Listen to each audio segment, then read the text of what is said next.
Yeah, well, good thing I've been working out, man. You know what? I'll tell you what, man.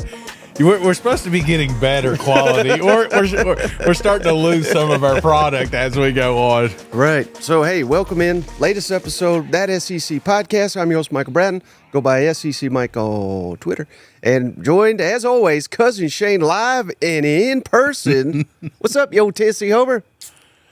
A lot of people don't know it's 8 o'clock, 9 o'clock in the morning, so I'm not opposed to drinking beer, but usually when I start this early, the day ends a little rough, you know? Right. Well, I'm going to get one here with you. But, oh, man, it's good to see you, Mike. Good to see you in person, man. It's been a while. Yeah, it's always fun to do these, you know. It's a little bit different. It's always a little awkward. You know, I'm used to looking at a screen and just hearing you know. But, annual tradition here. Yeah. Quarterback rankings, SEC quarterback rankings. We're going to start there.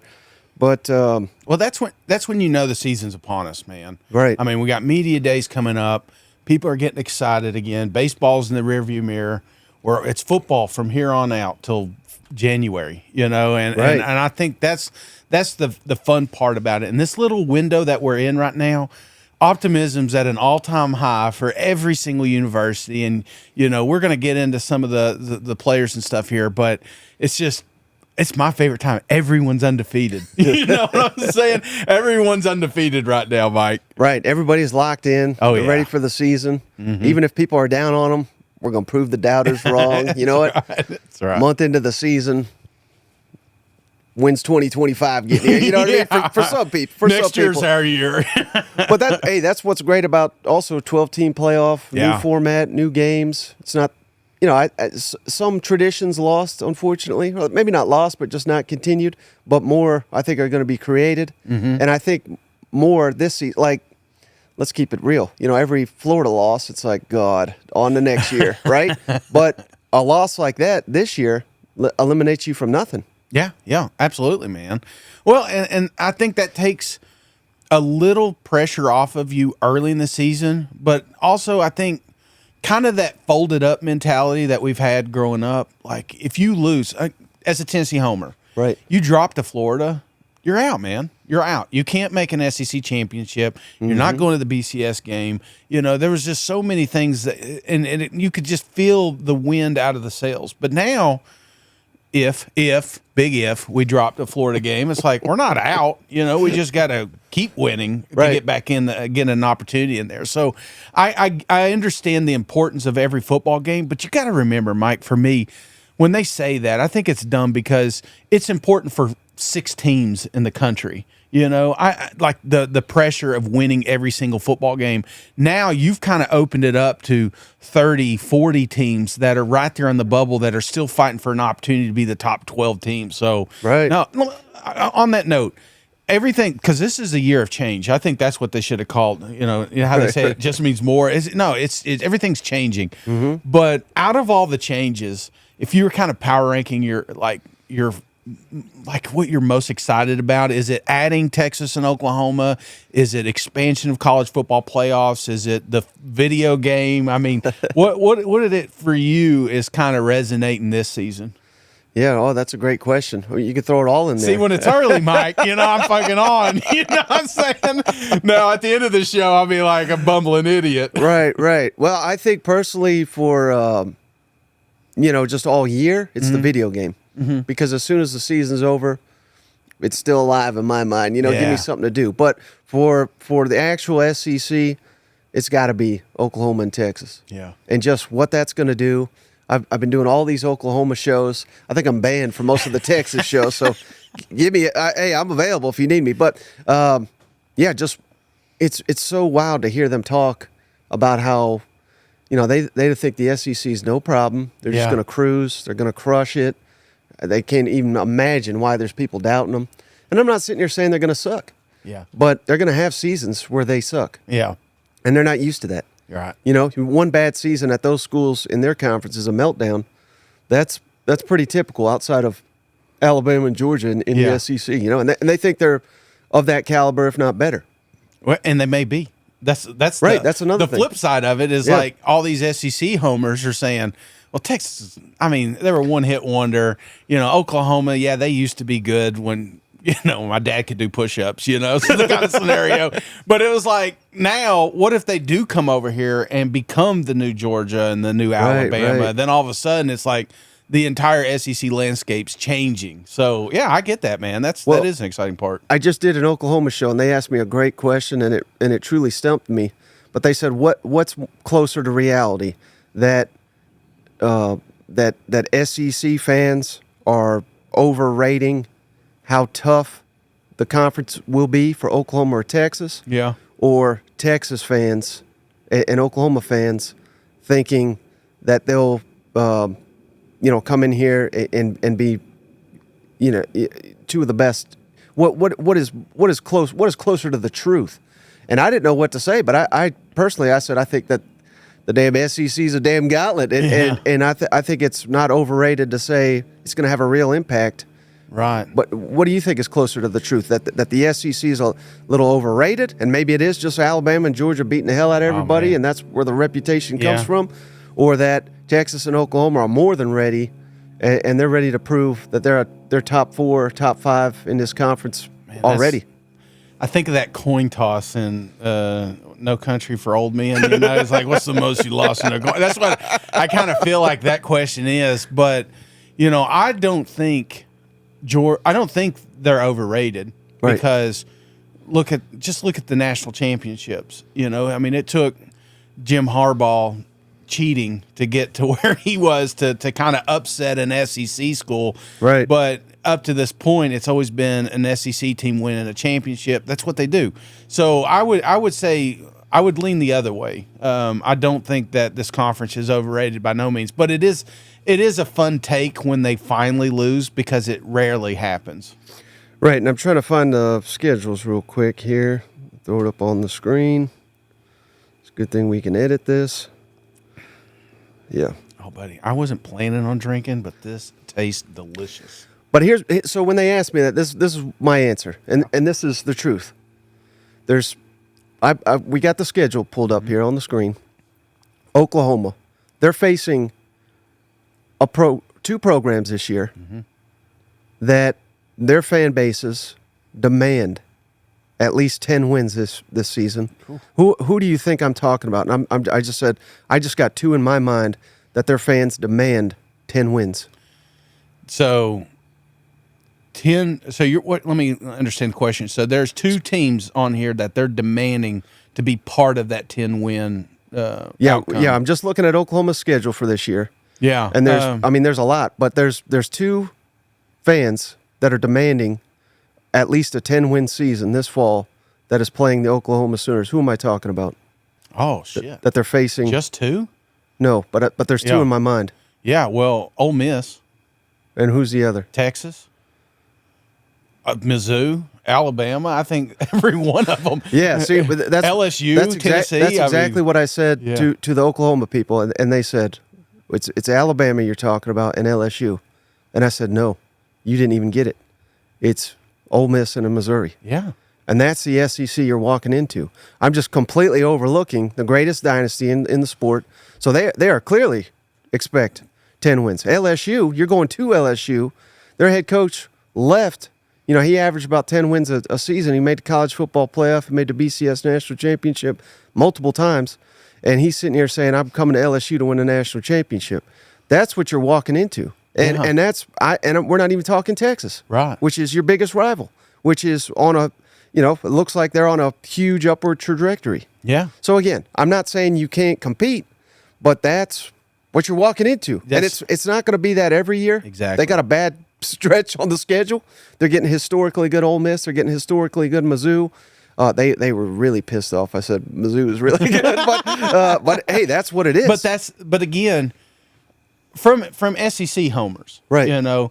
We can make the argument. We've done our previews. We've made arguments for every one of those teams to win at least 10 games. Right. So it's not far fetched that they are that top quality. I mean, there's a real shot. I mean, what's Oklahoma expected to win? 8 games, something like that. Over under 7.5 right now. Yeah. So let's say they win 8 games and they lose 4, but they lose to a Mizzou, and Ole Miss, Texas, and Alabama. You know what I'm saying? And then those teams, if you remove them and plug them in the ACC, they're undefeated and competing for a national championship.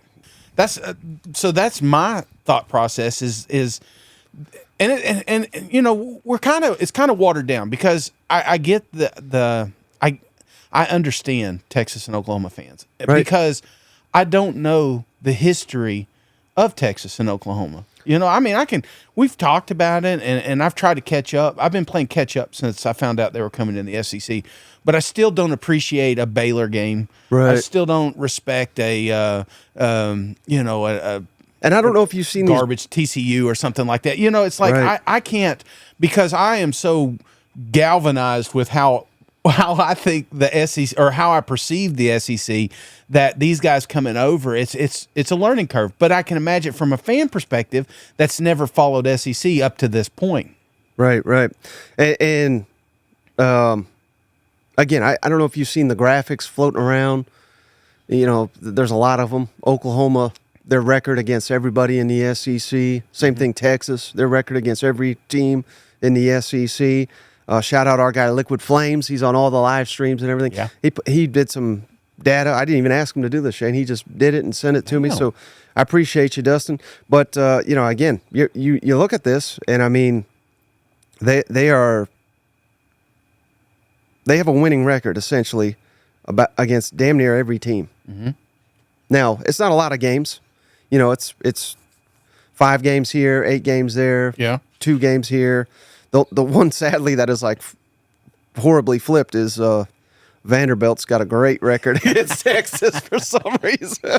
And they still got a few years to improve, you know. So, but the point being is these teams have done very well again when they're facing the SEC. So it's not a question of whether they can beat them, but the question is, you know, that's like a one-off. Yeah. Where they have all year to prepare. That's a game they have circled. And then after they play in Alabama, Missouri, then they go play Texas Tech and Baylor and Iowa State. Yeah. You know, good luck. I mean, I'm looking at, like, let's say Texas schedule. Yeah. They play Oklahoma, which, you know, a lot of people say that's their biggest game of the season. And then guess who they get next week? Georgia. You know, like, good God, like, good luck. You know, if you beat both of those back to back, you probably are the number 1 team in the country, because the number 3 team in the country is probably losing one, if not both of those games. Gee. What does Oklahoma end with? You know, Ole Miss, Missouri, Alabama, LSU. Good God, good luck. You know what I mean? Like, again, you can beat any of these teams, but you can lose to them all too. Absolutely. And it's one turnover here, it's one missed kick there, it's one injury there, and all of a sudden, all these games are losable. Yeah. Well, and again, that's the case that we all have been trying to make here the last few years, is that the SEC, especially with the transfer portal and the NIL world and everything like that, a lot of people hate it. But you know who hates it the most? It's those blue chip programs that have just been parked up top, getting everything and anything they want. Well, they can't do it anymore, because now you're seeing teams like Mizzou go out. You're seeing teams like Texas A&M starting to spend some more and more money. You know, these programs that maybe historically hasn't been made a lot of championship runs, but now they're creating teams that can compete. And that's why every single Saturday you can't ever take your foot off the gas, because you're going to get smoked by them. Right. So that's why I think when I look at this season and beyond, it's like when they say every Saturday counts, it counts. And you're going to get your money's worth if you go out here and watch one of these football games, because, by God, the SEC is stronger than it will ever be. Not just the top, all the way to the bottom, except for Vanderbilt. Those bastards. So you hold on to that lead there with Texas, because that's your one shining note today. Yeah, so, hey, we're meant to get here and talk quarterbacks. Yeah. So let's break into it. And, again, I do it much different than anybody, apparently. And it always flips people's mind, or how in the hell you got this guy here, that guy there. Shane, it's easy. We can get any idiot to sit here and say, well, where's Athlon got him? Where's the draft got him? Mm-hmm. You know, we're doing this late June, early July. I'm not saying here's 1 through 16 today. Yeah. I'm projecting when the regular season, whatever the hell you want to say, December, January, where will these quarterbacks be ranked? Does that make sense? So I'm projecting these guys for the end of the seaon, who will we all be saying is the best quarterback in the SEC? Not today, but at the end of the season. Which camera? I got 5 cameras out here. This one. All right. Here's the thing. This is Mike's list. This is not my list, so I'm going to critique the shit out of it because it's probably wrong. But also to note, and one thing I think is important, it doesn't matter who they're playing for. Right. You're going in there, let's say a franchise NFL team, and you're going in the locker room, and there's 16 quarterbacks to choose from. Which one you picking first and which one you picking last. So that's kind of how I view it. And a lot of people are going to kind of skew their numbers because of the support staff they have around them. But if you remove them from Team A and you move them to Team B, does that team get better because that quarterback's better? Right. And I would also say I'm not looking at it from like a draft perspective. Yeah. Remember like Anthony Richardson a couple years ago went number 4 overall? Mm-hmm. I think he was the second quarterback taken. I could be totally wrong, but it was something like that. Was he the second best quarterback in the nation? Not even close. Mm-mm. But again, I'm not critiquing him. I potential. They see a future star in him. Yeah. And that's not what I'm doing. I'm saying, at the end of the season, who are the best SEC quarterbacks? Yeah.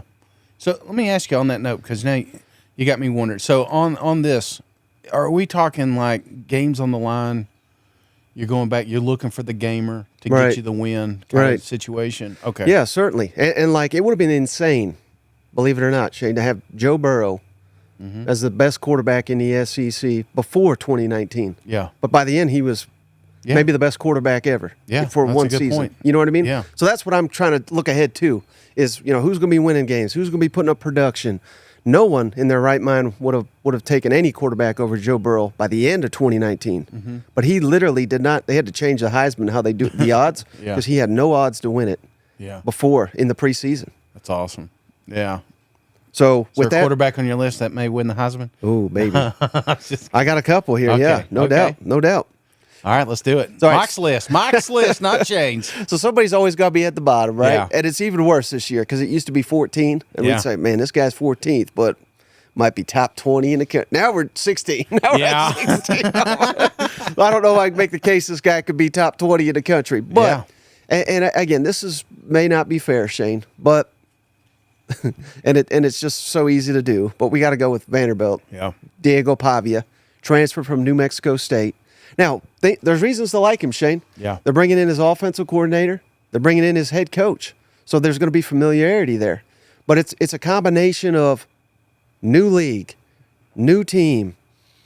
They've got weapons there, but realistically, I mean, they're the worst in the SEC. Yeah. Offensive line, too, is a huge concern for me. I think he's going to be running for his life.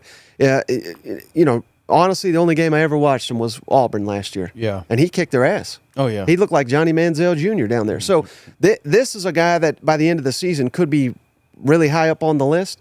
But I've also said this, and I firmly believe it, that these first-year transfers, I think they're always a little overrated, particularly at quarterback. Now, can you make a huge impact? Certainly. Will Levis did it. Others have done it.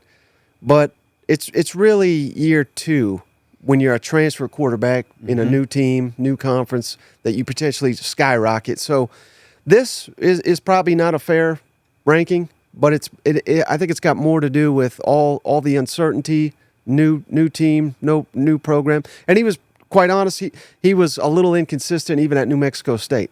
Yeah. So I have to anticipate that being the case at Vanderbilt as well.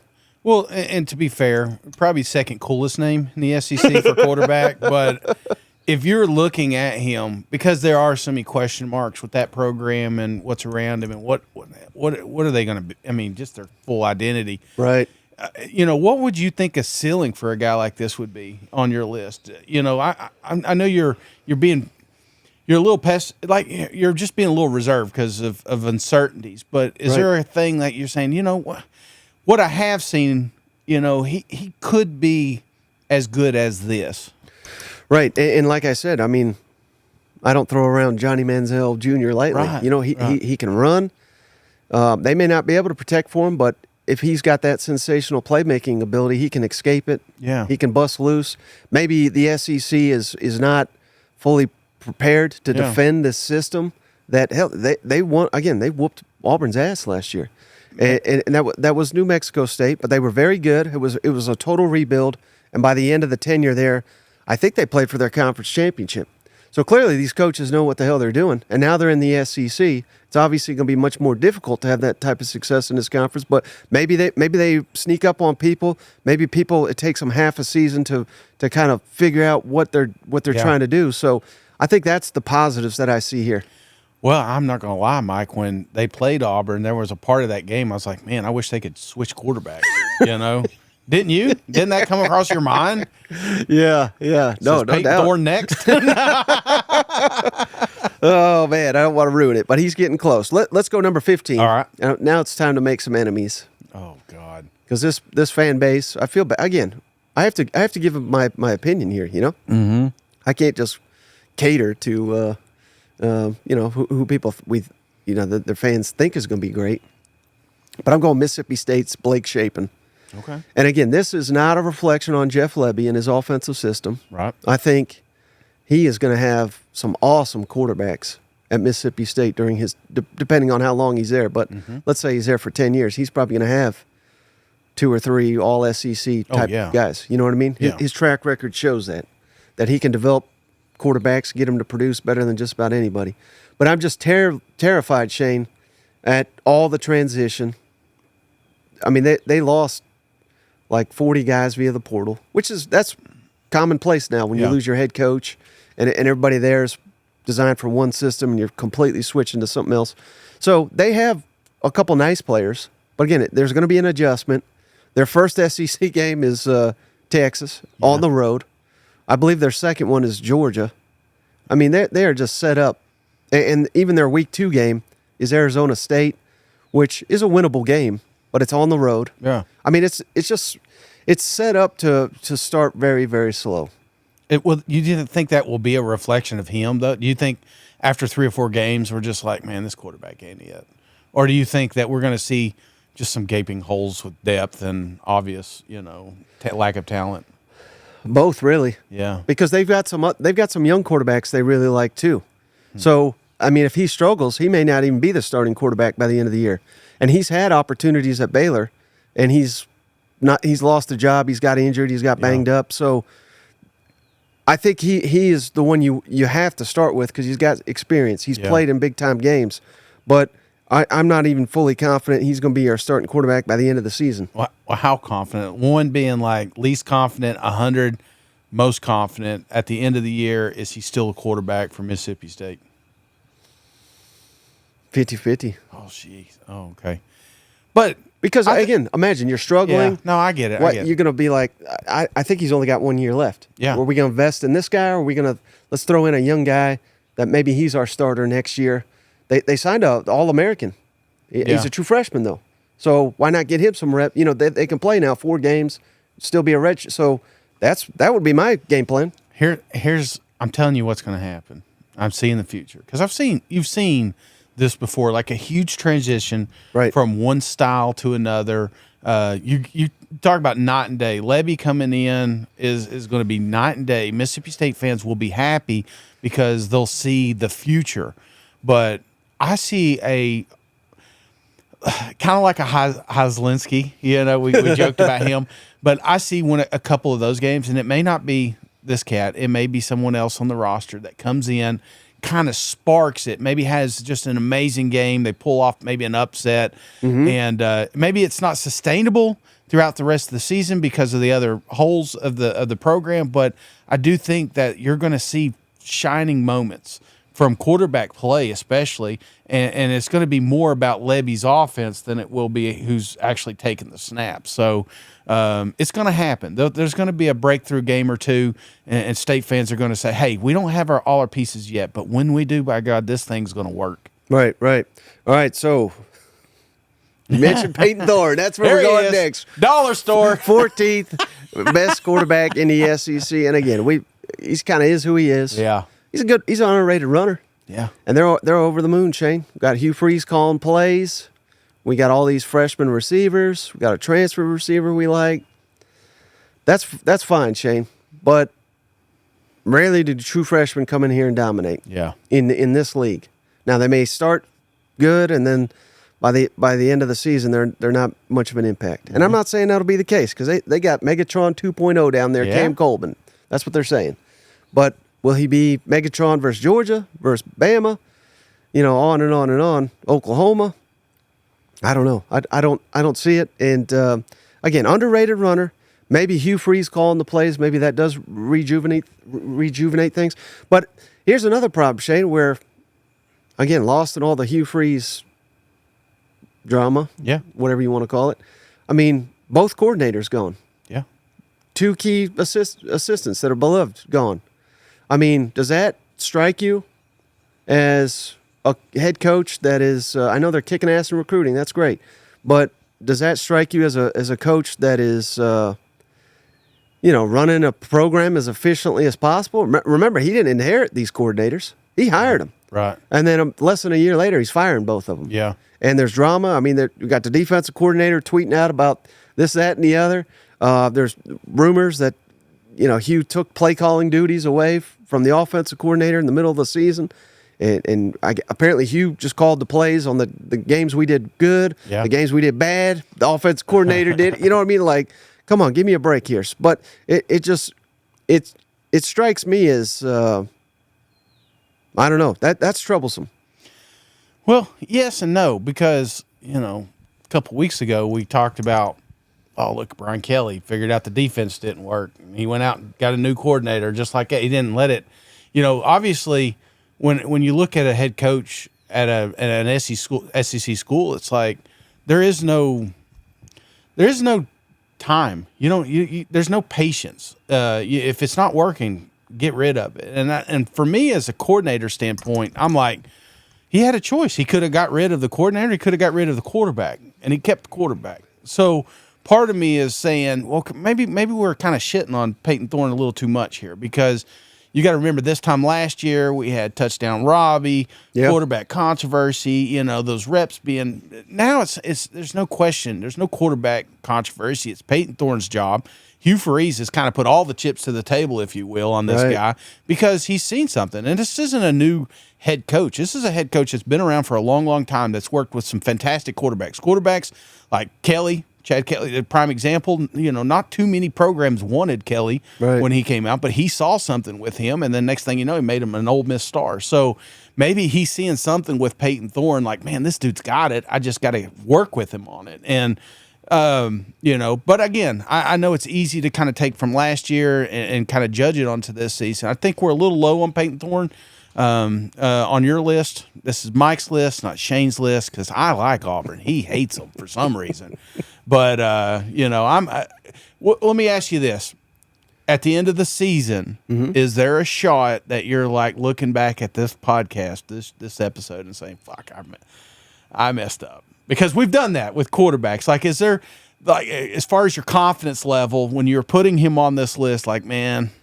Are you saying overall or just on Peyton Thorne? Just Peyton Thorne. Oh, no chance. Well, I was going to say the whole list. I'm gonna butcher this. I had Spencer Rattler 10th. Remember last year, true. And I thought he was second or third best. Really, just didn't have any help. But so I'll be dead wrong on one of these guys. Okay. But it won't be Peyton. Oh, it won't be him. It won't be Thorne. Oh man, the confidence! I love it. Now talk about wrong. I could be wrong about this one. You love this guy. Number 13, Mr. Phone Clip, Brock Vandagriff. And again, we're getting into tough territory here, Shane. Because I truly believe it. And again, with all this transfer portal, NIL, it's all new. So people that telling you they know how it's going to play out and all that, it just isn't the case. But he came up there to play for Liam Cohen, and now they had to switch coordinators overnight. New system, new team. I know he's a 5-star. He played backup at Georgia, and I really do like the weapons he's got to work with at Kentucky. But I'm still a little concerned about the offensive line. Ray Davis gone. Can they be what Mark Stoops wants them to be, ground and pound? They're saying they're going to go tempo, which should suit Brock Vandagriff. He's a giant human. He's like 6'5", 240 pounds, and he can run. So this is one I'm not confident about. I think he could shoot up this list. But again, I'm just not over the moon on any first-year transfer unless maybe he's like following an offensive coordinator. You know what I mean? Like, Yeah. he's got to familiarize himself with the system, with the players, new team. And there's, again, question marks with the offensive line, question marks at running back for me. Brock Vandagriff, number 13. Well, I mean, that's your opinion. It's out there. I'm higher. You know me. I've kind of bought into a little bit of this Kentucky love here, and Right. and I think this is a team I've got set to surprise a lot of folks, and a lot of that hinges on Brock being the guy. And Brock's a guy, like, if you go to that quarterback room and you got to go fight two people, you're like, okay, I'm taking him. You kidding? With his phone clip on his belt. Yeah, I want that guy in my corner. And I feel like that's kind of the attitude he's going to have on that field, that he's going to just do everything. I think about we just talked about Mississippi State. Remember Bearded Trader? Yeah. That was one of those guys that just maybe his attributes not going to get him to the NFL, but this is a guy that will literally put his life on the line to get a first down. Right. And I think that's what you're going to get with Brock. He's going to have that style attitude. And I think that moves you up the list. Just when you got somebody like that, it's not just going to run out of bounds. They're going to Tim Tebow this thing and put their head down and get 3 more yards. That's something he's going to be able to do. The question marks I have is obviously his ability to throw the football. I mean, we've seen small previews of it with Georgia, but there's a reason that he was never on the short list to become the next Georgia quarterback. There's a reason he transferred out. So what are they seeing in practice? But when the lights come on, it doesn't matter how you practice. What matters is who shines and who takes the game to the next level. And I'm kind of leaning the opposite way. So that's why I'm higher on him. But I see your points. I mean, it's tough. It's a gut check right now. Right. Yeah, You're higher on all these quarterbacks. Someone's got to go down. I'm kind of curious. You haven't even got to him yet. I'm not moving. Okay, up to this point, I'm not moving Peyton too far up. Oh, okay. I'm not. I would say Brock around the 9 rank. Somewhere around there. But again, optimistically, that's one of my guys that I could see at the end of the season. Like, damn, I can't believe we had him, because you made mention of the receivers, the weapons around them. Dude, they're loaded. They're loaded. They got an experienced offensive line. Mm-hmm. They've got defense that's tenacious, that may make, short field situations. I think a lot of people are sleeping on them Kentucky Wildcats. And at the end of the day, Brock's going to either get most of the credit or most of the blame. So I think I'm leaning more toward the credit right now. Okay. Number 12. Again, could probably switch this guy for Brock. They're kind of virtually the same. But I'm going Lenore Sellers, South Carolina. The only difference is he's been in the system. Yeah. It's not going to be new for him. They've been game planning for him to be the starting quarterback. And believe it or not, Shade, I heard a South Carolina guy the other day. Mm-hmm. He covers the team. He says they're saying this kid's going to be a first-round NFL draft. I mean, you talk about summer optimists. Yeah. So he's thrown 4 passes in his college career. Now, he's completed all of them. They were pretty. They were good. and he's a dynamic runner, too. So I'm fascinated to see what South Carolina's offense looks like, because this guy, I think, is completely night and day different from Spencer Rattler. Yeah, he's more of a mobile guy. Yeah. So I would imagine they're going to, roll the pocket, a lot of RPOs. Oh yeah. Not be such a pass attack, which will probably suit them better. Mm-hmm. Again, I think Spencer Rattler was awesome last year. He proved me dead wrong. So credit to him. But again, they didn't win a lot of games. Mm-hmm. So I'll be fascinated to see Lenore Sellers. If he maximizes his potential, they're like just over the moon with this kid. I'm a little concerned about the weapons he's got to work with. But if Rocket Sanders can regain his form, 2 years ago he led the SEC in rushing. If he gets anywhere close to that, that tells me he's really helping Sellers out. Mm-hmm. So again, Brock Vandagriff, Lenore Sellers, 12, 13. Kind of interchangeable. The difference for me is Sellers not a transfer. Yeah. Well, yeah, but a different athlete. I think one thing about Sellers is, if you're building a quarterback on NCAA football game, it's Lenore Sellers. He may rush for 1,000 yards. Brother, and you gotta count that. I want Loggins to become like the gambler. You know what I'm saying? You remember those back in the day? You just kind of, what do you got to lose? Man? Right. What do you got to lose? Don't play conservative. Be aggressive. Let's let him grow. Let's find out his true potential. And I feel like the earlier in the season they unlock that, the better season South Carolina's going to have. Now, there's going to be some bumps in the road because he is young, he is unproven, but you talk about a freak athlete, man. Somebody that could, like you said, take a busted play 80 yards. That's Sellers, and that's why I can't move him too far up the list. But I want to. But I got the reserve because, again, it's unproven. Even on the field, we've seen a couple of shots. Yeah, when you're up, and maybe you're going against second-team defense or maybe a relaxed defense, So I'm not saying that he can't be the guy, but the good thing is he's got time. He's not going to be a first rounder this year, right? But he could be 3 years from now, and I could see that argument, right? Yeah, and I should be clear. That's what they were saying, not today first pick. Oh yeah, but years down at some point, right, absolutely. And it all depends on that. It all depends really on the relationship he has with that coaching staff, because so many times we've seen kids just a prime example. The kid who went up to freaking Oregon. I'm terrible at names now. Bo Nix. Oh, right. Here's a kid that is a early first rounder, that was at another team and they just couldn't figure it out. They couldn't fix it. They couldn't get it. I would imagine Auburn fans did not anticipate he'd even be drafted when he get left there, No, but that's just a prime example. Sometimes you can be held back by a coordinator or a head coach because you're trying to just play keep away. And it's South Carolina. This is not the year to play keep away. No. This is the year to freaking bring it every single week. Right. Now, this one, Shane, this is the one I'm least confident about. He could be the worst quarterback in the SEC. He could skyrocket up this list. This is tough. But I'm going number 11, Taylon Green, Arkansas transfer, getting paired with Bobby Petrino, getting paired with the most returning receiving yards in the SEC. So he's going to have the weapons. A lot of it will depend on the offensive line, how well they can protect him. But he's an elite runner. Oh, yeah. He was Mountain West Freshman of the Year. Mm-hmm. A little bit of a step back last year, but there was coaching transition, so that's somewhat to be expected. But he's a hard one. And again, I try not to overvalue transfers. That's why I'm kind of putting him down the list. But I got a lot of faith in Bobby Petrino to develop elite quarterbacks. He could be a game changer. He could be a game wrecker.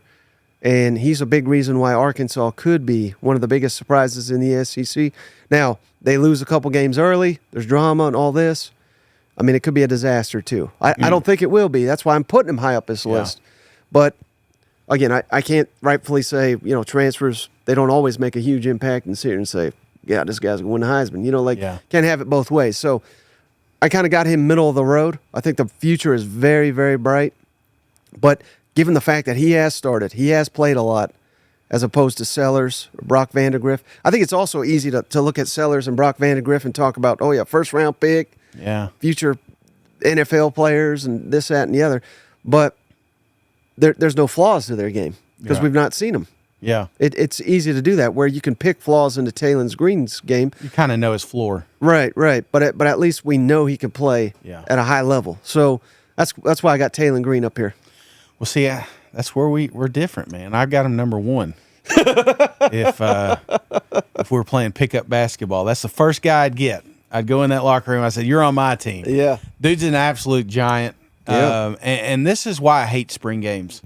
I absolutely hate them because you can get burnt, right? Or you could be right. And that's one of the things. I want to dive headfirst into this love for the quarterback they now have there in Arkansas. I want, it just makes sense. We got to see it in the spring. We got to see it with Bobby Petrino. We've got the weapons around him. But for all we know, they have the worst secondary in the that's country. the backside is like right. And that's why I always wish that we did spring games against opposing teams, because then we can get a better a better assessment. So I'm right there with you. This is a guy that Arkansas is so pumped up to have. They're so excited to have. And, we loved KJ Jefferson. And I still think deep down inside, a lot of Arkansas fans do too. And I always wonder, like, what would it have been if Bobby Petrino were there running that offense? Would KJ be the guy coming back, But he's not. So we got another shot at this, and I think Petrino's open. It's like he is auditioning for maybe not the Arkansas job, but he's auditioning, to get his respect back that he once had there in the SEC. No, totally agree. So you're not too worried about me having him number 11? Well, I mean, maybe in your mentions, but but I can't argue it just because, again, it's I don't know. I mean, for me, it's just the spring game. I'm not going to buy into just one practice. I'm going to buy in 2-3 weeks in after seeing it against opposing teams. Right. Now here there's a line there for me, Shane, because 4 through 10. This is another level, in my opinion. Yeah. These are the guys I think will be some of the best in the SEC. And you could tell me 10, put them at 4. You could tell me put 4 at 10. Mm-hmm. And I wouldn't have much of an argument. But so this is where I'm really going to make some enemies. I got Jackson Arnold, Oklahoma, 10. Now, first year starting, first year offensive coordinator, probably the biggest uncertain offensive line in the SEC. But maybe the best receiving core. Yeah. So it's hard to place him. 5-star potential. He flashed it in the bowl game. Had mistakes, but I don't mind that because he was a true freshman making his first start. Most players are going to struggle is not the right word because he looked awesome at times, but they're going to make mistakes. So we got to get that cleaned up. Again, Jackson Arnold. I think 2 years from now he may be the best quarterback in the SEC. Mm-hmm. This year, all the transition. New league, I got to put him towards the back end. And again, he's only started one game, and it was a bowl game. So that kind of played in this decision too. Now, hopefully he's awesome. And again, 10th best quarterback in the SEC. That doesn't sound great. In a 16-team league, it's a little bit better than it was before. But he's another one that I have a hard time pegging right now. Yeah. I mean, he could be the Spencer Rattler of last year, right? Where he doesn't have any getting sacked 9 times a game, but he's still incredible. Yeah, you know what I mean. But does that make him a worse quarterback because he has a worse offensive line than the Georgia Bulldogs? Well, not necessarily, but again, Spencer Rattler was like a 4-year, 5-year player. This is first year ever starting. So that being said, we're going to do probably 2 more lists with his name involved if he doesn't go pro. Right. And if that happens from here on out, you could see him being top 5 on those next 2. Yeah. So it's just more youth experience, the current situation of Oklahoma football. Right. Yeah. And the names we're going to get through, you're going to be. I think you'll start to agree with me because it's like, well, how in the hell can you put him over this guy, that guy? Yeah. I mean, there's just so many good quarterbacks right now in the SEC. Well, I will tell you because again, playing catch up. Listening probably a little more Texas and Oklahoma news than I should. Yeah. It's hard not to buy in. They got their guy. They ship you. I mean, you got to remember what it took to get to this point right here to make him the starting quarterback. All chips on the table because this is the future of that program. Mm-hmm. And like you said, you got to see flashes of it in a bowl game. And brother, when he's on, he's freaking on. He's dialed in, and he is a top 5 quarterback and will be a top 5 quarterback in the SEC. I think 9 is a little low. 10, I got him 10. Oh shit, Mike! Even 9's a little low. I would say, just because I think the ceiling is higher for him. I think some of the quarterbacks you've not mentioned, the ceiling is higher for this guy and this program because they have built around him the weapons to make him look like a 5-star quarterback out there. So, the offensive line sucks. I get that, but it may not. I hate that. It's like a quick take with them and Florida Gator schedule, and it's like everybody's saying that. But what if the offensive line doesn't suck? What if they are good? And then all of a sudden we say, okay, now that he has that protection and these weapons around him, what if he is a top 5 quarterback? So I'm a little higher on him just because I think the ceiling is higher on him. Yeah. Okay. Well, I'm higher on all when we get to 1, we'll have to move someone down. I know. 'Cause everybody's up here. All right, number 9, Connor Wigman, A&M. Bring him down. Again, he's awesome. 979 yards last year, 8 touchdowns, 2 picks. New system, though. Again, I'm kind of big on that. He got banged up last year. I think Connor Wigman, I think he could win a Heisman, Shane. Probably not this year or anything. I'm not going crazy, but I'm saying in his career. He looked the part last year playing for Deadbeat Jimbo, Bobby Petrino. He looked amazing. Had we seen a little bit more of him, had he not gotten injured, I would have been easier to peg him. He's working with Colin Klein, the offensive coordinator, did an outstanding job at Kansas State. They have no-name quarterbacks. He turned into stars. It's the first time he'll ever work with a 5-star quarterback. I think Connor Wigman is going to be a hell of a quarterback this year. Well, here's one I'm bringing down, Mike. Because I'm not. I forgot you're a Texas homer. I'm not in love with A&M like you are. Here's a quarterback that can't stay healthy. I mean, to be fair. Yeah. Here's a guy that had real flashes, real potential, but there was also controversy. I mean, you got to remember when he did get hurt. What's his name came in, and all of a sudden the offense started moving again. So everybody kind of got on that boat. Maybe it was Connor. Maybe it was Jimbo. I mean, I understand the play calling had a lot to do with maybe his development and maybe why I'm so pessimistic, with his outcomes. But it's a big word. That's the only one I got. I forgot to write them down before I got over here, so that was it. Don't ask me to spell it. But I think that's where I'm at. Like you said, you got to have some losers on this list. And I think Connor had a lot of hype coming in. I think we keep creating that buzz every single season, but at some point you got to put up or shut up. Right. And I think, A&M's going to have some dudes. Next 10, 15 years, you want to talk about some studs walking in that locker room at quarterback? A&M's going to have them. I just don't think when we look back 15 years from now, we're talking about how great Connor Wigman was. A&M fans can't thank you enough, Shane, for I'm off the wagon, man. I'm off the wagon. They're probably winning a national championship. Connor's got this posted up in his locker room. I'm going to tell that fat ass as soon as I win, I'm going to thank everybody, God and my family, but more importantly, Shane can kiss my ass. That's what I'm hoping happens. All right, number 8. Now, this was a hard one to peg, Shane. I feel like I put him too low. Garrett Nussmeier, LSU. First year as LSU starting quarterback, but he's waited his time. He looked outstanding in the bowl game. He won bowl MVP, comeback win, down 10 late in the 4th. Son of a coach, knows all about studying film. He's going to put it in. He's got an NFL arm. Remember, was it 2 years ago they played Georgia in the SEC champ? I mean, hell, he looked like a first-round pick then. Yeah. And they're hyping up all these receivers they got. Maybe the best offensive line in the SEC, Brian Kelly. I mean, all he does is win. So I think Garrett Nussmeier, he's a hard one to peg because he's not done it as a starting quarterback in this league. Yeah. But I think he'll have a tremendous year. And again, I feel like 8 is too low for Garrett Nussmeier.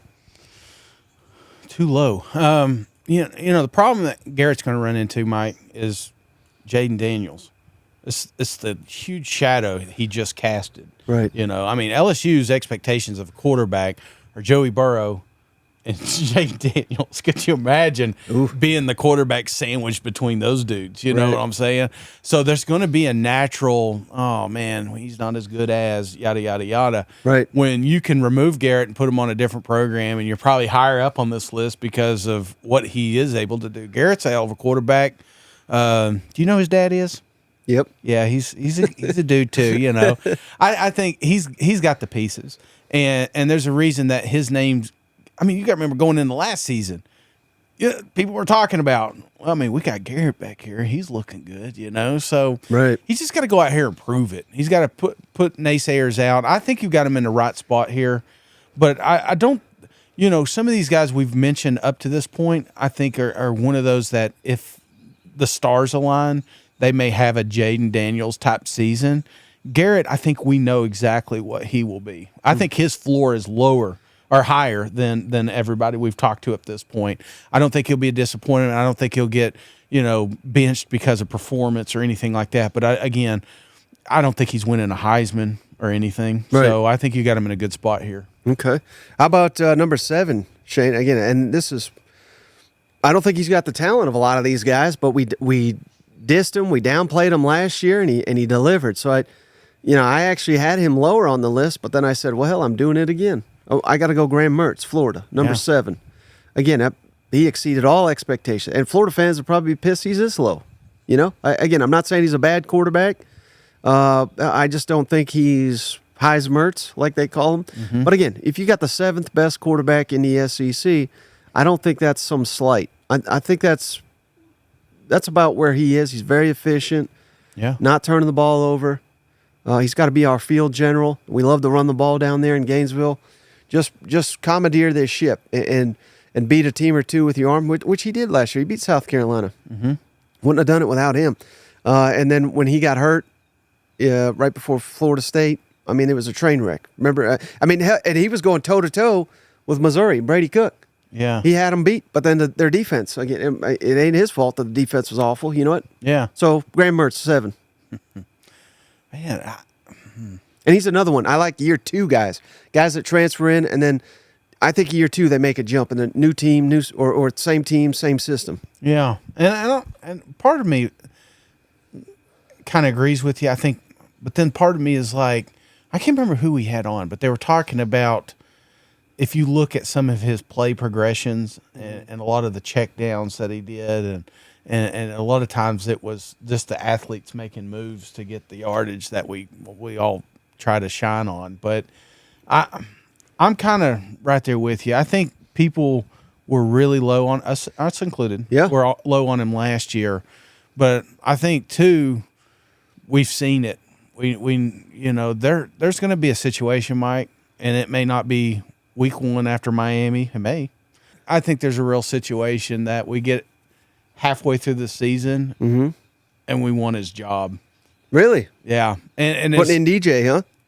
Well, it's hard not to, man, because I've seen it. First thing, Tennessee Vols, we went through this last year. Now, Heupel didn't have to pull the trigger because his job wasn't on the line. Billy is on the line. Right. So, if Mertz he doesn't just have to have good games. He has to have great games that he can win by himself, like when the defense is off, or maybe we have a couple of mistakes early in the game or something like that. Is there a game that Mertz can take over and win? I think it's very possible, but most likely there's going to be some losses on that schedule, and they're going to want to blame somebody, either Billy or Graham. So I that's my only thing. It's situational. If this was his first day on the job, and he's down there in Florida, and he's got Mertz, I could see him a top 10 quarterback. Yeah, I can make that case. But Billy's he got his back against the wall, and when the shit hits the fan, you got to create some sort of positive environment around you, right. And that's selling the future. This recruiting class, putting DJ in. So I think you're a little high on Graham this year. Okay, you hate him, got it. All right, number 6. This guy's tough to peg. I'm going with potential. I'm going with system. Could be a lot higher on this list. But first year starting, give me Nico Iamaleava, Tennessee quarterback. Again, number 6. Probably a little low for some people. Citrus Bowl MVP. Yeah. Got all the talent in the world. Josh Heupel, all he does is produce elite quarterbacks. Yep. Outside of last year. But again, he's got the tools. He's got the weapons. He's got the offensive line. I think Nico is going to have a hell of a year. But again, if this was year 2, maybe number 1, number 2 on the list. I'm giving him number 6. I think you're right. Maybe a little low, but no. Because he does fit the Heupel system perfectly. And we've got to see it. We've got to see the accuracy. We've got to see potential what this program is going to look like next year. I think that's the pivotal piece, is that we've got an experienced offensive line up front. We've got wide receivers, a fantastic wide receiver room, running backs for days, So I think when we look back on, end of June, 1st of July, we're going to say, man, we should have put him up a little bit higher, because I do think that Tennessee has a breakout season this year. And when we get to the tail end of it, we're going to be talking about one name in Knoxville, and that's Nico, because of what he brings to the table. Dude's a freak. He's a perfect quarterback, not only accurate, but the mobility side of it. And I can't stress that. When this offense was humming, It was with Hendon Hooker, and this is a replica of Hendon Hooker. And you could see what this offense looks like when all gears are kicking. Right. And, a lot of people, when they mention Nico, Shane, they say, well, maybe it's not fair to say Hendon Hooker, even though you just went there. What if he's better than Hendon Hooker? Mike, I'm about to jump in this pool right now, just to cool down. I mean, all three had him as the number one, not quarterback, player. And so, many others. So again, he could be better than Hendon. Hendon Hooker. I mean, we at the start of the season, Tennessee Vol fans weren't talking about Hendon Hooker when he had his year. Right. It's like we're talking about Nico because we see peak Hendon Hooker, that's now in the NFL, was created not just in this system, but this coaching staff. They developed him, they made him a better quarterback, and why to think different of Nico? I that's the beautiful part about it, is you've got a quarterback as a head coach, and he knows exactly what they're on the same page. They love each other. They're like, they probably stay at the same house, I would imagine. But I'm just that dynamic between them, and it's like, not all chips are on the table. We don't have to win it all. Tennessee Vols do realize that. We don't have to win it all this year, because we're going to get Nico next year. Right. But just imagine at the end of the season, because your list said not what it is in June and July. What is it at the end of the year? And I think by the end of the year, he could be a top 5 quarterback. Oh, yeah. Yeah, that's why I got him. Number 6, he's right there. The only problem, Shane, there's some awesome quarterbacks. So number 5, I'm going Jalen Milroe. Again, he was a Heisman, just a hair from being a finalist. Yeah. He had the best November of any quarterback in the SEC. He outdueled Carson Beck in the SEC championship game. He is far and away, I think, the best running quarterback in the country. Mm-hmm. And he's arguably got the best deep ball in the country. Yeah. And now he's not going to be shackled by dumbass Tommy Rees. Yep. He's going to be paired with Kalen DeBoer, who may be the best offensive mind in college football. I'm not saying he is, but he may be. He's in the conversation. So there's a lot to like about Jalen Milroe. But you may be asked, well, why the hell you got him number 5? New system. And I'm still a little uncertain on their weapons at receiver. I'm not saying they're going to be a liability, but I don't think they got any of these game breakers that they typically have. I think they got fine players, but I think that'll hold them back a little. And they got a tough go of it too. Very tough schedule. So Jalen Milroe, pretty firm at 5. I could see him going higher up this list if everything clicks. But it was tough to even put him this low because I got a high opinion of him. But again, you could throw on the Michigan tape and say, well, God, he looked awful then. He looked bad against Texas. Again, that was first year starting. So I anticipate he'll take a jump. If this was, I hate to keep repeating myself, but if this was year 2 in the Kalen DeBoer system, I think I'd have a much firmer understanding of what he's going to look like and what he's capable of. It's just, you hate Auburn, you hate Alabama, you just hate the whole damn state, Mike. The guy was a Heisman candidate, and week 4 we were ready to can his ass. It was. I think that shows the beautiful part about Jalen is that he can get better. He got developed last year, even though it was Tommy Rees. Yeah. But this whole offseason, brother, he's not with Tommy anymore. He's with one of the best quarterback minds in the country.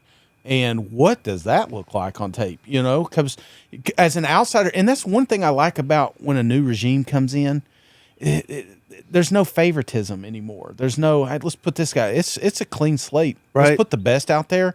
And from an outside perspective, we all saw what Jalen was really good at and what he needed improvement on. You think DeBoer doesn't see that? They're working on it right now, or they're developing an offense that doesn't show those flaws like they did late in the season last year. So, yeah, I think Jalen is top 2, man. at the end of the day, and I'm telling you right now, it's going to happen. We're going to have a Heisman race, and it's going to come down, and you better believe Jalen's going to be on the stage with everybody up there. Okay. Now, he may not win it, but but he'll be there. Well, we got 4 more that could fit that bill, Shane. Yeah. Number 4, I'm going Quinn Ewers, Texas. People over the moon with Quinn. Could be again, Heisman player. Could be first overall pick in the NFL draft. Number 4 is going to be low for a lot of people. But, again, all the weapons are gone. I'm not saying that'll kill him or anything, but I think there'll be an adjustment. Coming in the SEC will be an adjustment. He's got all the talent in the world. He could be the best quarterback in the country. I've seen him play like it. Yeah. I've also seen him play like maybe the 10th best quarterback in the SEC. Kind of up and down. Yeah. He's been banged up a lot. I hope that doesn't get to him. I hope the Arch Manning buzz, they act like that's not a thing. Yeah. That's all anybody outside of Texas wants to talk about, though, is Arch Manning, Yeah. and all that. So we'll see if that gets to him. But we've seen it. In my mind, this is how I always feel, Shane. If we've seen someone for a number of years, it's kind of like they are who they are. Yeah. Like, I don't think he's going to take some tremendous jump. He started for 2 different years. Yeah. So year 3 is going to be, again, and he's been outstanding. So I'm not saying he's going to be bad, but I don't know if there's another level to his game, if that makes sense. He kind of is who he is, and who he is one of the best quarterbacks in the country, but in my mind, not quite elite of elite. No, I get it, man. And, it's situational, too. I think Texas is in a great spot. I think they got a great schedule. I think, some of the stuff you mentioned, they've got talent around him. Yeah. Now, unproven in the wide receiver room. I know we brought in a lot of pieces, and we're praying to God it works. If it hits, then, yeah, he's a top 3 quarterback. But that's still guessing. Right. It's just guessing at this point. What is it going to look like 5 weeks into an SEC schedule?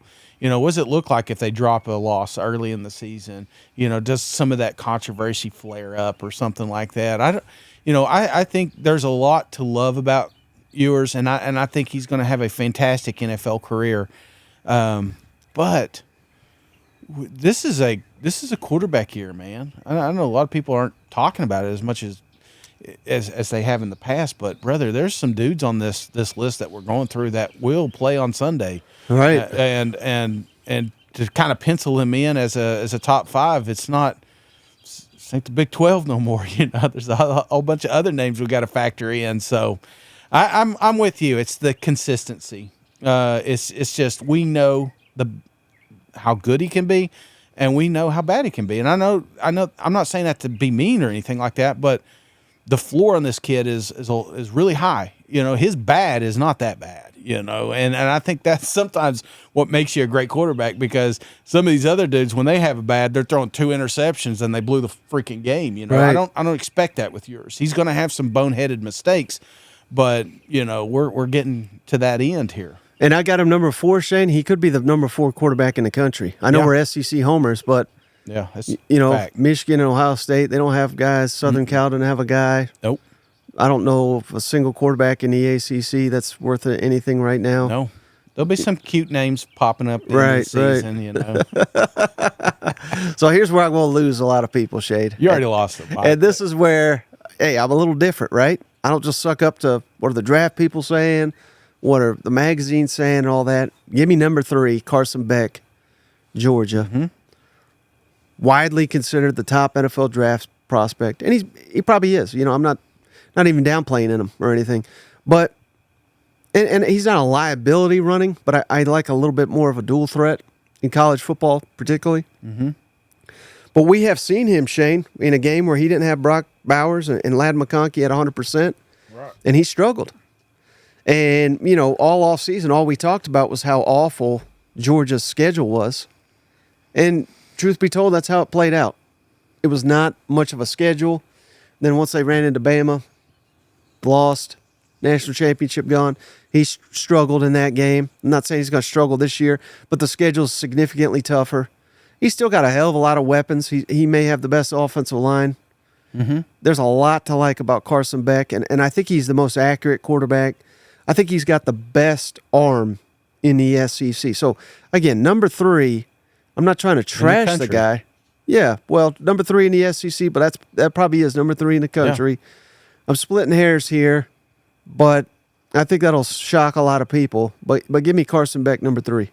Yeah, I mean he's a top 5 for me for sure. It's a lazy take to just put the top quarterback of the top team. Right. I mean, they're always going to be floating around as one of the best athletes in the program and the Heisman love and all that. I get that. But, when I think best quarterbacks, again, it goes to a situation. In my mind, it's fourth quarter. We need one drive. I'm going back there, and I'm picking a dude to take us. And Beck's a good pick. Beck could probably win that game for me.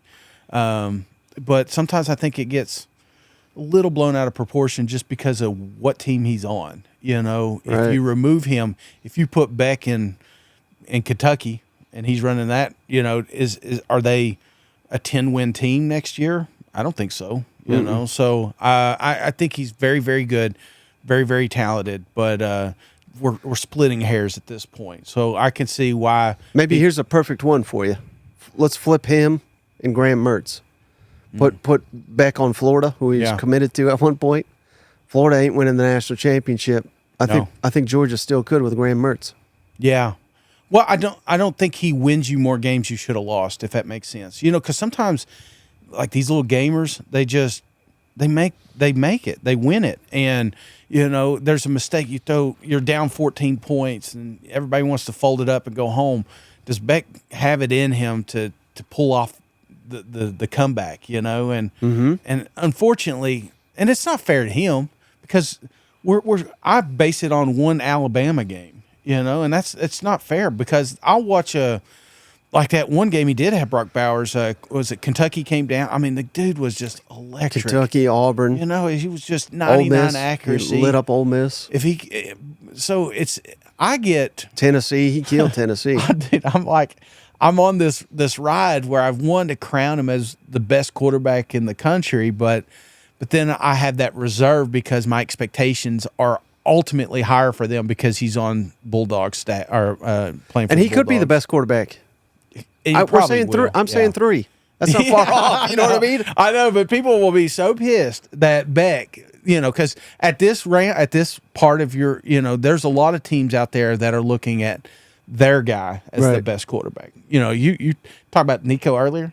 There's a lot of people you ask Tennessee fans who's the best quarterback in the SEC. Nico. Yeah, it's Nico. So you're going to piss off everybody at this point, and I don't want you to think that it's a huge difference with me because Jalen, that's the only one I had a little controversy with. Like when you get in this top 5, I'd probably have him at that 3 spot, maybe even 2. I think with a little work, that's a kid that I would want on my team. That's a kid I would go out and say, hey, I've got you a coach. We've got these players we're going to put around you. Let's do this thing. I see a higher ceiling with a Jalen than I do a Beck. Beck's going to be great. I don't know why I'm freaking doing this. I'm rambling and trying.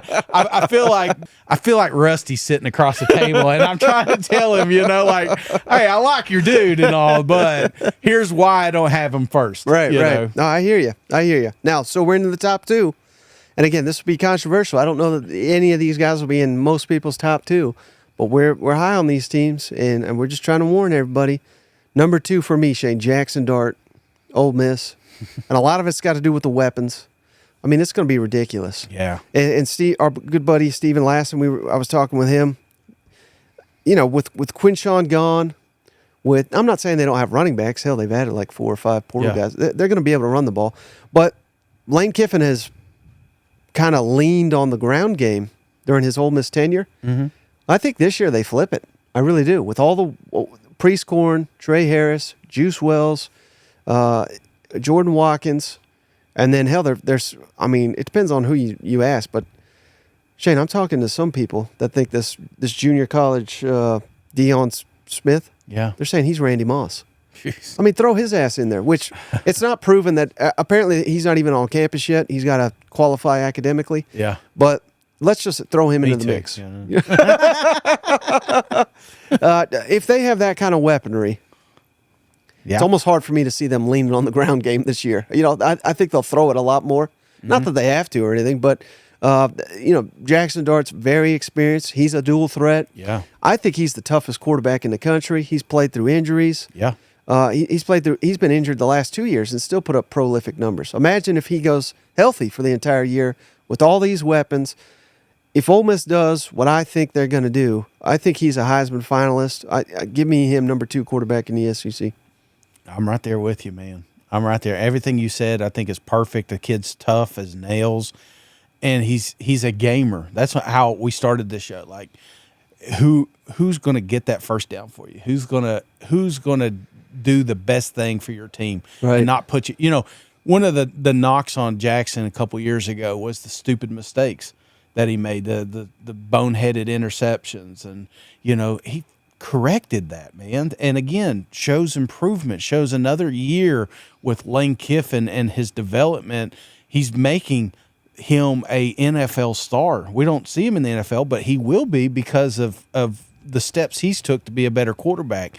Now, it's going to be skewed because, like you said, the weapons around him. There's going to be games Jackson's not going to have to play.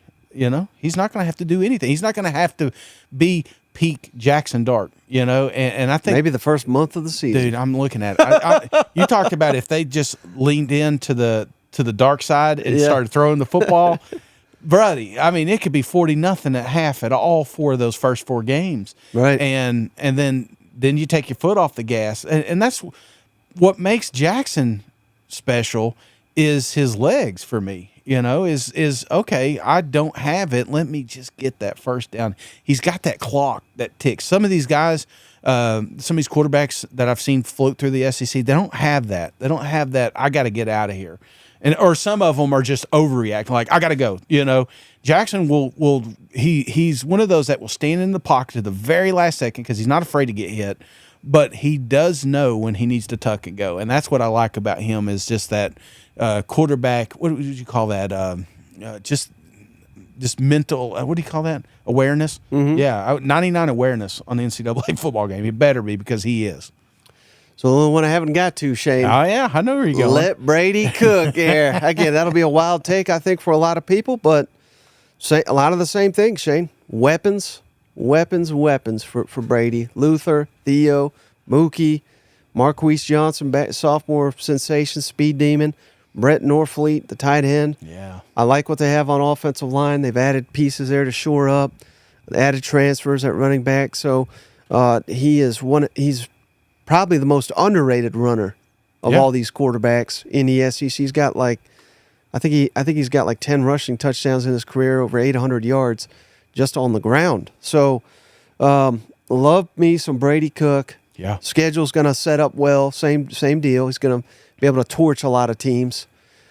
3rd year starting quarterback. 2nd year in Kirby Moore's offense. That's critical to me. 2nd year in this system, fully adapted to it. I think he's got the best receiver in the country. I think he's going to put up video game numbers. And I think there's something. He's the only one I think we've gotten to so far on this list, Shane, in the upper echelon. Maybe Jalen Milroe, you could say the same thing. But he's at the top to where doubted. Yeah. His entire life, doubted. And he's a homegrown kid, wants nothing more than played for Missouri. They wanted his ass benched. So I like that about a quarterback, too, is a little Aaron Rodgers, F you to all the haters out there. Homegrown kid. Imagine leading the school you always wanted to go to and taking them to a college football playoff, national championship type. I mean, this is like Rudy, unbelievable Rudy. You know what I mean? Absolutely. Like, that's what I think of Brady Cook. And I think he's going to be a Heisman finalist too. Maybe him and Luther. We've kind of debated that all offseason. Who's going to win it, Luther or Brady? We can't split a Heisman, but we may have to figure out how to do it. I think Brady Cook he's going to put up Joe Burrow-esque numbers. Yeah, it's going to be wild. It's going to be a fantastic season to be a Mizzou Tiger because, when you think about Brady, when we started the show, this isn't draft board. Right. I don't think Brady's going to be the first quarterback selected in the NFL draft. I don't think, he is going to be a Hall of Famer in the NFL. Now, could it happen? Absolutely. You know, I'm talking about a program guy that at the end of the day, 20 years from now, they may have a statue of this kid out front, right up there, because what he meant to that program. He put them on the map, man. You know, and I know Luther's a big part of it, and that offensive line last year was a big part of it, and Eli's a big part of it. But if they didn't have Brady Cook, none of that happened last year. None of it would be talking about this year. You know, it just he is the core of that football team, and he is all Mizzou, man. And that's what I love. You know, you talked about Rudy. I think of Stetson Bennett. You know, right. Here's a guy that another one doubted his entire life, and probably would have stayed 5 more years in Georgia if they let him play football down there. You know what I'm saying? I could see Brady doing the same thing. The best part about these type lists, and you know, the kind of the buzz that's behind Mizzou now, is people are watching. You know, 4 years ago, no one gave a shit about Mizzou football. You know, now they're watching. Okay, wait a minute. You have them as a top 5 team. You have them as you got Brady as a top quarterback. People are watching. More people are seeing what we have been seeing. And the guy just has an unbelievable motor to him. He's tough as hell, man. I mean, we just talked about, that's one thing I like about your top 2 picks here. Mm-hmm. Both of these guys would play with a broken foot. Right. And wouldn't tell anybody till the end of the game, you know? So that's what they're bringing to the table. It's just that tough tenacity. You know, do they throw the perfect football every single time? No. But they find ways to win football games. And that's the premise of this show, is I'm going back there. I'm picking a guy to help me on that final drive. I want Brady. I want him to have the football. Yeah, great college quarterbacks. Yeah. Now, if you have any disagreements, I'm at Big Orange Vols. Come to the comments. SEC Mike right there. I think that's the at the end of this list. I think the biggest controversy is going to be those top 7. Yeah, you know, because you could shuffle them either way, and you have to put somebody at the top, and you have to put somebody at the bottom, and the beautiful thing, Mike, is this list is never right. Never right. I mean, there's some we hit on, but there's a lot that you completely whiff on. And so, but it's June, July, you know, let's see 3 weeks in if we're right and revisit this thing. Right. Yeah, a lot of projection, but I think it's going to be an outstanding year for quarterbacks in the SEC. That's my main takeaway. Yeah, I mean, that's why it's so tough put this list together. It's not because there's no quarterback, it's because there's too many of them. Right.